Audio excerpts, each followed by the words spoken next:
Merci Monsieur le maire, Madame la directrice représentante du préfet de police. Je présente un vœu destiné aux travailleurs parisiens qui font vivre nos quartiers et notre ville.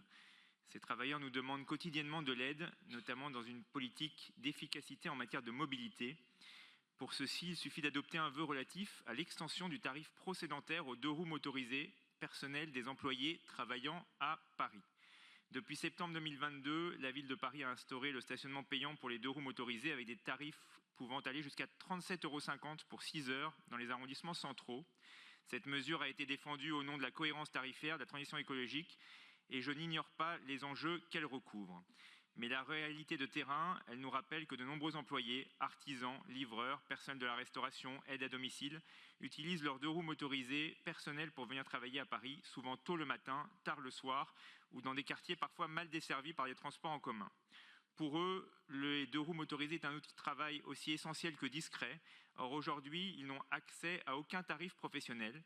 Ils sont renvoyés vers un tarif visiteur inadapté, dont le coût peut atteindre plus de 800 € par mois. Dans le même temps, la ville a créé un tarif pro-sédentaire à 0,75 € par jour pour les véhicules d'entreprise.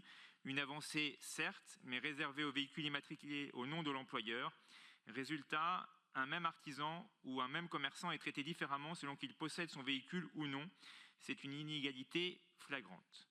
Ce que nous demandons aujourd'hui, c'est simple, permettre à ces employés de bénéficier eux aussi du tarif pro-sédentaire, sur présentation évidemment d'un justificatif de l'employeur, ni plus ni moins, une mesure équitable, facilement contrôlable et cohérente avec l'esprit même du tarif pro, permettant le désencombrement de nos rues.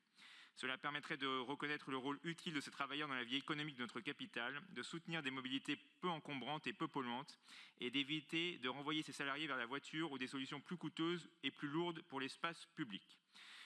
Monsieur le maire, mes chers collègues, il ne s'agit pas ici de remettre en cause la politique globale de stationnement, mais de l'ajuster avec discernement, de tenir compte des réalités du terrain, de la diversité des situations professionnelles et de donner un signal fort à ceux qui participent chaque jour à faire vivre Paris. Je vous remercie.